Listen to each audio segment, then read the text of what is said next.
Sweet. See you guys. Similar, I don't know if you were in when it was just asked, but UTSA hasn't lost a home game in quite some time. When you hear something like that and know that's the challenge, like maybe how exciting is that to try to conquer that hill?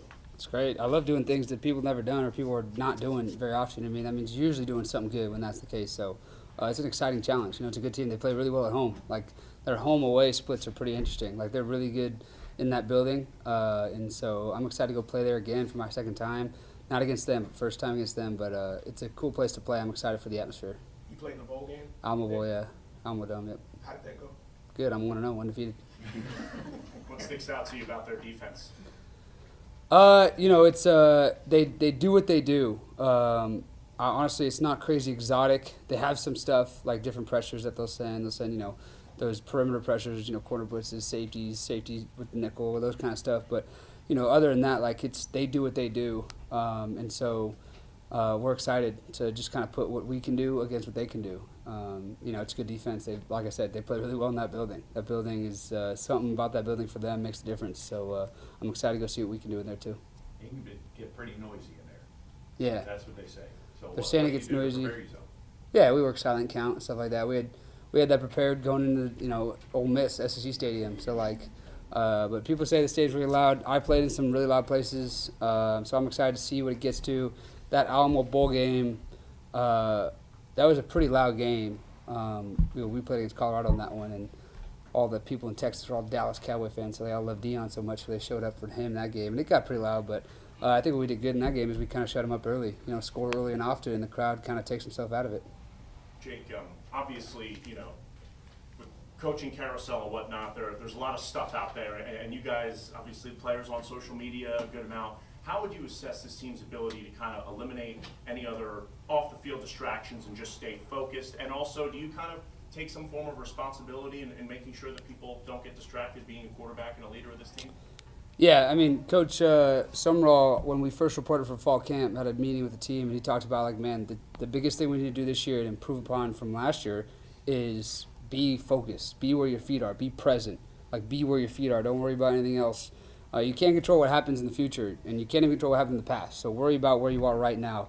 And so that's the mindset we're going in. We're worried about this week, going and playing at UTSA and going to get another win, be 1-0 this week. And so that's kind of things we're worried about. You know, there's always something in social media.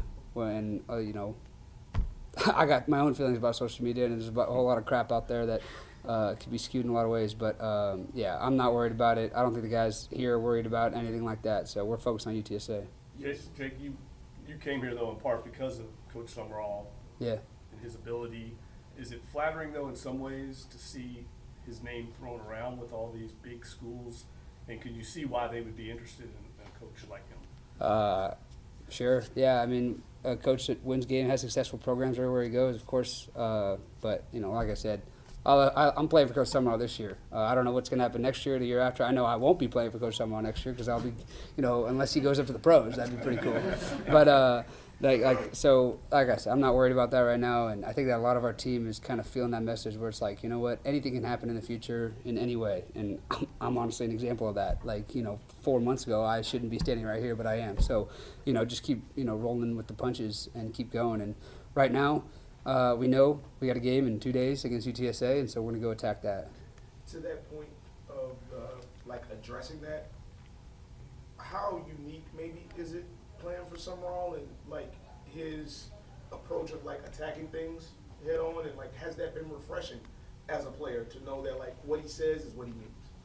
Yeah, no doubt. I mean, being an honest coach is how you be a good coach. You know what I mean? You can't go say something to somebody else and do something else behind the scenes, and that guy, he's as authentic as they come. And so that's why, you know, everybody loves playing for him. And so, like, if you got a coach like him who does things like him, guys are going to love to play for him. And that's what it is here in this building. And so we're excited to play for him week in and week out. And he is juiced up for this game this week because every game is a championship game. We control our own destiny. We're blessed for that. And so what we're going to do is, you know, take control of our destiny and go win, go be 1-0 every week. Every week's a championship game because if you treat every game like that, then the championship game is going to be right around the corner. So, but like I said, we're worried about this week, playing this game. Coach Sumrall's fired up for this game. Obviously, like you said earlier, like we got to go do something that hasn't been done in a while. And so, but it's also not Mount Everest. Like, it's something we can do. It's something that if this Tulane team plays Tulane brand football, we'll do it. UTS, I'm sorry, go Yeah, ahead. Summerall, he came in here and said he wants to see this team play good for 4 quarters in a Yeah. game. He doesn't feel like it's happened yet this year. How close do you feel like you guys are to doing that? Yeah, I mean, we are close. I feel like we're knocking on the door. You know what I mean? It's just about showing up and kicking that door down from the start, from the jump. You know, we can make a statement this week, and I'm excited. You know, the feeling in the building is like, let's go blow up. You know, let's go have an offensive explosion, have a defensive explosion, like have a game where all 3 phases put it together in all 4 quarters. That's a scary sight.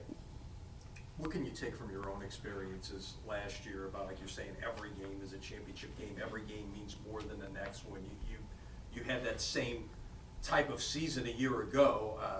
You know, your team didn't get where you wanted to end up, perhaps. But what could you learn from that you can now take into this year? Yeah, November football, and I honestly consider this game a November football game, right, with 5 games left in the year. November football is the hardest football of the year. You see the Giants get knocked down. You see these teams that have had a not very good season. Teams that some teams may have even had their coach fired, and they all of a sudden explode, and go win games they shouldn't, like UCLA did. You know what I mean? So it's about showing up day in, day out, and the bigger your record is, the better your record is, the bigger the target is on your back. And so what we got to do is put the same size target or a bigger target on our opponent's back, and know that every game's a big game, and any team needs to feel Green Wave football, and they need to feel us when we show up. All right, yeah, thanks, guys. Appreciate it.